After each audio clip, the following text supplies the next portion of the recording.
Se abre para escutar, se abre para escutar.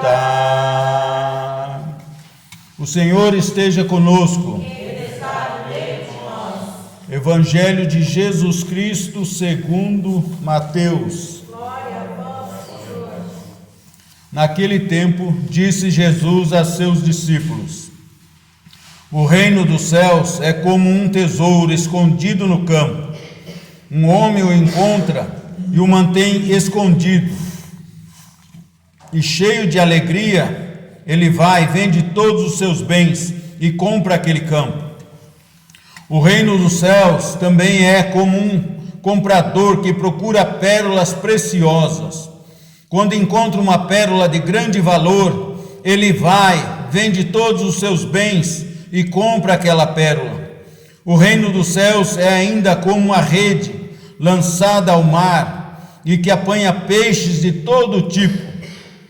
Quando está cheia, os pescadores puxam a rede para a praia, sentam-se e recolhem os peixes bons em cestos e jogam fora os que não prestam. Assim acontecerá no fim dos tempos. Os anjos virão para separar os homens maus dos que são justos, e lançarão os maus na fornalha de fogo, e aí haverá choro e ranger de dentes. Compreendestes tudo isso?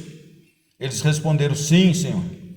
Então Jesus acrescentou: assim, pois, todo mestre da lei que se torna discípulo do reino dos céus é como um pai de família que tira do seu tesouro coisas novas e velhas. Palavra da salvação. Sentados, vamos fazer uma breve meditação das leituras. Então, na primeira leitura, nós vemos a respeito de Salomão, ele pedir para Deus. É uma das coisas que Jesus, hoje no Evangelho, ele fala sobre esse verdadeiro tesouro. As pessoas pensam que tesouro é dinheiro, é ouro, é joias. Naquela época ainda valia mais, que não era o papel moeda como nós temos hoje. Os tesouros era ouro, era joia, era pedra preciosa, era prata, era cobre, era os metais, né? Então esses eram os tesouros daquela época, né? Não era nem o papel moeda. E o Senhor está falando de um tesouro bem superior a tudo isso, que são coisas eternas. E já na primeira leitura nós vemos Salomão. Deus falou para ele, Deus falou com Salomão. Salomão era novo quando seu pai passou o reino de Israel para ele. E ele, tanto é que ele falou para Deus: eu sou apenas um menino, Senhor. Eu creio que ele não tinha 30 anos, que eles consideravam adulto depois dos 30.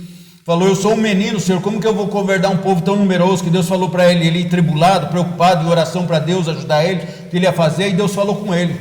Deus falou para ele: pede o que você quiser e eu te dou, eu vou te dar. E aí ele podia ter, Deus falou: se você quiser riqueza, se quiser isso, aquilo, outro, eu te dou. Ele não podia ter pedido toda a riqueza do mundo. Por exemplo, hoje no nosso dia a pessoa ia falar que eu ganho na Mega Sena, quando está acumulado, 100 milhões de reais, né? E a pessoa pensa que isso é uma maravilha. Para mim não é mais. Porque qual que é o verdadeiro valor, o que vale mesmo? É o tesouro que temos dentro de nós. Nós somos uma fábrica de coisas boas. Podemos ser uma fábrica de coisas boas e de coisas ruins. E Salomão, o que ele pediu para Deus? Ele podia pedir tudo, ele sabia disso, que Deus tem poder para fazer tudo isso. Inclusive ele podia pedir para ser multimilionário, riquíssimo, e não só reinar Israel, mas como todo mundo. E ele falou: não, Senhor, que eu tenha sabedoria, que eu sou apenas um menino, que eu tenha sabedoria para governar esse povo. Olha o que ele pediu para Deus: sabedoria, uma coisa nobre, uma coisa boa. Então Deus falou: como você não pediu tesouro, como você não pediu dinheiro, como você não pediu para seus inimigos cair para os seus pés, não pediu para derrotar todo mundo, e você me pediu isso, ó, aqui diz assim: essa oração de Salomão agradou a Deus, agradou ao Senhor. E Deus disse: já que pedisse esses dons, quer dizer, um dom espiritual, sobrenatural, é o que nós devemos pedir todo dia. Vamos pedir nossa cura, a cura das nossas emoções, a cura da nossa alma, né, que é as emoções, a cura do nosso espírito, a cura do nosso corpo. É isso que nós vamos pedir primeiro para Deus. Vamos pedir essa sabedoria sobrenatural, o amor sobrenatural de Deus, a fé sobrenatural, né? Vamos pedir isso para Deus, que verdadeiramente dons são tesouros realmente verdadeiros, que duram até a vida eterna, como Jesus falou, né? E aqui Deus se agradou dessa oração dele e disse a Salomão: já que me pedisse esses dons e não pedisse para ti longos anos de vida, nem longos anos de vida ele não pediu, ele sabia que se pedisse, Deus podia dar 100, 120, 130, 140, como deu para Tobias, né? Como deu para Abraão, acho que viveu mais de 100 anos, mas teve um lá que viveu, o pai de Abraão, viveu 227 anos, e assim foi. Deus podia dar uma idade longa para ele, e ele não pediu nem riquezas, nem a morte dos seus inimigos, mas sim sabedoria para praticar a justiça. Vou satisfazer o teu pedido, ao que Deus faz, e ainda vai acrescentar: e dou-te um coração sábio e inteligente, como nunca houve outro igual antes de ti, nem haverá depois de ti. A única pessoa inteligente que teve como ser humano foi Jesus e a mãe dele, ao nível de Salomão. Mas não teve mais nenhum, e Jesus falou que não teria nunca mais um, né? Às vezes eu fico chateado por isso, porque eu queria ter essa sabedoria também, né? Mas amém, né? Não por vaidade, mas por gosto, por delícia de ter essa sabedoria divina, isso que excede toda a inteligência, excede todo o entendimento, né? O Salmo está ali, depois a gente pode ler e meditar o Salmo, é sempre bom, né? A gente meditar no Salmo, né? A segunda leitura, agora eu achei uma coisa interessante, que vem numa palavra ali, que tem uma palavrinha-chave no Evangelho, que a gente vai dizer depois, uma coisinha que Deus me revelou hoje de manhã, que até hoje eu tinha lido muitas vezes esse Evangelho, nunca tinha pegado essa palavrinha, e essa palavrinha hoje Deus me trouxe em destaque, essa palavrinha no Evangelho ali, né? Então o apóstolo São Paulo vem dizer aqui, né, que Deus, né, preparou, se a gente quer, predestinou a serem conformes à imagem de seu Filho Jesus, para que seja o primogênito de uma multidão de irmãos, né? Jesus, o primogênito, o unigênito da Virgem Maria, né? E aqueles que Deus predestinou também o chamou, predestina e chama, mas se a pessoa não aceitar, amém, porque Jesus fala: muitos são chamados, mas poucos escolhidos. Por que escolhidos? Porque é as pessoas que decidem, a pessoa que abre o coração, a pessoa que é sincero. Então são poucos, são muitos os chamados e poucos os escolhidos, né? Pelo menos para fazer essa obra aqui, né, da frente das coisas de Deus, levar outras pessoas para ele, né? Então ele diz assim, né? E aos que chamou, também os tornou o quê? Justos. E como se nós somos justos? Santificados no sangue de Jesus, que senão nós não somos justos coisa nenhuma. Se não for no sangue do Senhor Jesus, pecador todos nós somos. Como meu pai falou uma vez com um vizinho, nunca me esqueço, você vê, foi uma lição para mim, eu tinha uns 9, 10 anos de idade. O vizinho fofoqueiro veio falar mal do outro vizinho, do pai do Tonhão. Veio lá, que não sei o que, aquele homem tá. Meu pai nervoso lá, e a gente trabalhando, mexendo no caminhão, que ele ia ter que viajar e trocando pneu, o pai descabelado assim, suando, e o homem falando mal do outro. O pai falou: mas nós também não somos santos, não. Deu uma cortada no. O homem baixou a cabeça e saiu miudinho para lá. Entendeu? Então, um pecador todos nós somos, não somos santos, mas estamos lutando pela nossa santificação. A diferença é essa. Quem está disposto a se sacrificar e a lutar contra os seus pecados, essa é a diferença. Não é a diferença eu sou melhor que o outro, não. A diferença é quem está disposto, quem está fazendo algo a esse respeito, para ser melhor a cada dia. Porque nós somos justificados aonde? Aonde que nós somos limpos? É no sangue de Jesus. Somos justificados no sangue do Cordeiro, como diz a própria palavra de Deus, né? Então, aos que tornou justos, foi Deus que nos tornou justos aonde? No sangue de Jesus. Senão Jesus não precisava vir no mundo morrer. Se eu mesmo me justificasse e ficasse bom, ou fosse reencarnando e progredindo até eu me tornar santo, não precisava Jesus ter morrido na cruz, né?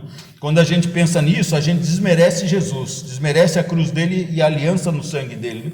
Então ele diz: nos tornou justos e também nos glorificou. Os glorificou. Então Jesus vai nos glorificar se nós ficarmos debaixo dele, da autoridade dele, dos mandamentos, da lei dele, né?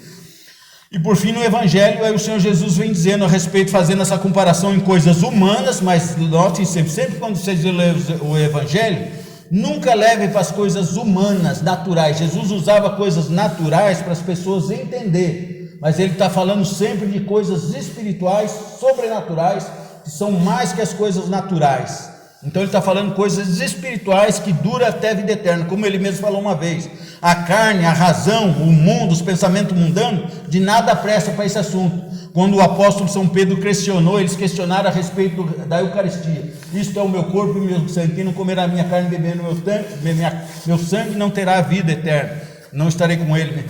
E Jesus falou isso, e aí eles falaram: mas é muito duro isso. Aí Jesus falou: isso é palavra que eu estou falando para vocês, é que são coisas espirituais, a carne de nada presta nesse assunto. Quer dizer, a mente dele, a razão humana não presta, ele tem que ser pela fé, né? Então aí ele usa essas parábolas. Então ele está dizendo, falou a respeito do tesouro, né? O homem vai e ele pega aquela pérola, acha um tesouro, Aí ele vai lá, compra aquele terreno cheio do quê? De alegria. Ele troca tudo nesse mundo por aquilo, e é isso que aconteceu comigo. Eu troco tudo pelo reino de Jesus, por essa verdade que dura até a vida eterna. Nem a morte não me assombra mais. Por quê? Porque eu tenho certeza dessa minha fé que eu escolhi, eu estou atrás dela. Eu tenho certeza que Jesus é real, Jesus existe, Jesus é real. A vida espiritual é real. Deus nos deu a vida eterna, Jesus morreu por nós. Então é um tesouro, você sente alegria. Até outro dia, de vez em quando, eu comento até pela casa assim, a Rosa fala, você fica que nem um zumbi aí falando sozinho e tal.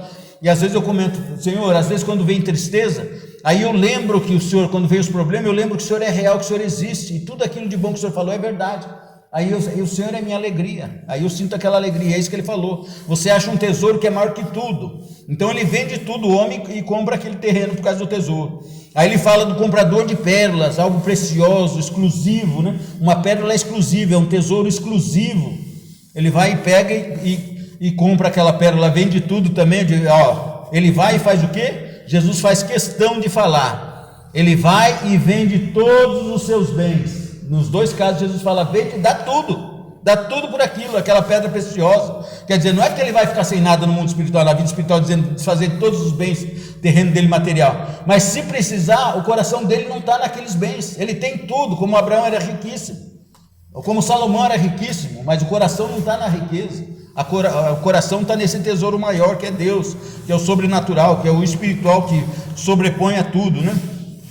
E depois ele fala, aí por fim, ele vem falando para as pessoas não ficar dizendo besteira. Tem gente que fala, não, o inferno não existe, morre, deixa de existir, os maus e os bens vão para o céu, e todo mundo vai para o céu, e os ruins deixa de existir, desaparece. Não é assim não é cachorro, não é animal, não é bicho.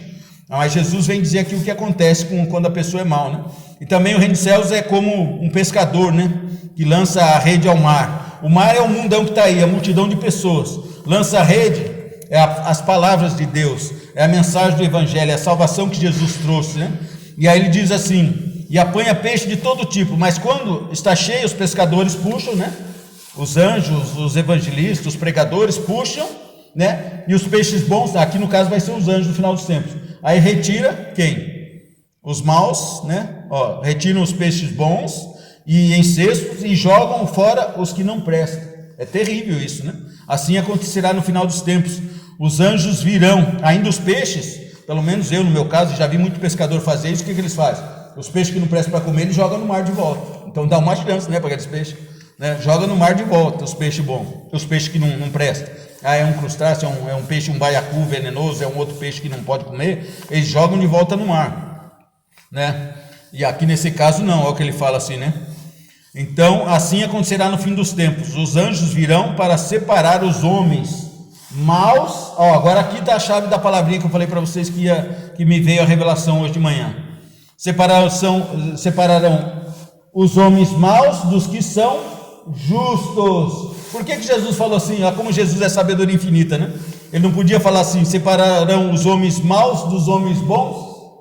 Uma vez chegaram para Jesus e falaram assim, por isso que eu falei, todos nós somos pecadores, mas nós podemos ser justificados no sangue de Jesus e nos tornamos bem, pessoas de bem. Mas você vê que Jesus aqui não chamou eles de homens bons, mulheres boas. Nós não somos bons, não somos bonzinhos não.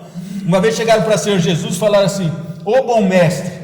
Jesus deu uma bronca porque Jesus se pôs no nosso lugar como ser humano. Jesus realmente era bom, é a santidade em pessoa, o próprio Deus, a bondade. Jesus não pecou. Mas ele falou, por que me chamas bom? Só Deus é bom. Isso aí Jesus falou, sabe para quê? Para nós falarmos isso. Só Deus é bom. Jesus falou, por que me chama bom? Deus é bom. Só Deus é bom, Jesus falou para ele. Então você vê aqui como Jesus, a palavra dele nunca se contradiz, a inteligência dele é suprema. O ser humano na hora de escrever pode ter escrevido alguma coisa errada, escrito, né? Mas Jesus, você vê, ele falou assim, os anjos virão para separar os homens maus de quem? Vão separar dos bons? Não, vão separar os homens maus dos justos, Edna. Você viu? Jesus não falou dos bons, separou dos justos. Justificados aonde? No sangue de Jesus. Eu aceito, Senhor Jesus, a salvação, teu sangue que me salva, que me lava na cruz, né? E hoje que eu tive a revelação dessa palavra, muitas vezes li e nunca enxerguei isso, e hoje eu enxerguei de manhã. E lançarão os maus aonde? Na fornalha de fogo. Mas daí tem umas religiões que falam, os maus vão ser destruídos, os maus vão ficar inconscientes, quando a pessoa morre, a pessoa está dormindo. Espírito, alma não dorme, então dormindo e não sente, não vê nada, ou deixou de existir, vai voltar a existir, tudo mentira. Jesus está dizendo outra coisa aqui, ó. Ele falou, ó, serão lançados da fornalha de fogo, e aí haverá o quê? Choro e ranger de dentes. Como que uma pessoa dormindo pode ter choro e ranger de dentes? Como uma pessoa que não existe pode chorar e ranger os dentes? Então, gente, nós precisamos pensar bem o que nós queremos para a nossa vida eterna, né? Então, vou encerrar aqui. Então, Jesus ainda fala, ó, por que Jesus fala assim? Compreendeste tudo isso? Olha a bondade de Jesus. Ele pergunta, vocês compreenderam tudo isso? Porque se não compreenderam, eu vou falar de novo. Por quê? Porque vocês têm que prestar atenção, vocês têm que compreender isso, vocês têm que entender isso. Aí eles responderam o quê? Ó, na passividade, naquele deleitando aquele ensino de Jesus, dizendo, sim, Senhor, entendemos.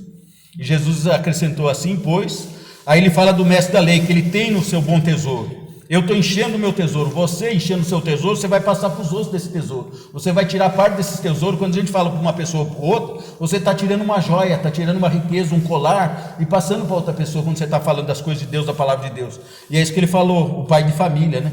Aquele que alimenta a família. Que alimento é esse? É alimento espiritual, amém? E tira coisas novas e velhas, quer dizer, do Antigo Testamento da lei de Deus e do Novo Testamento da lei de Deus, amém?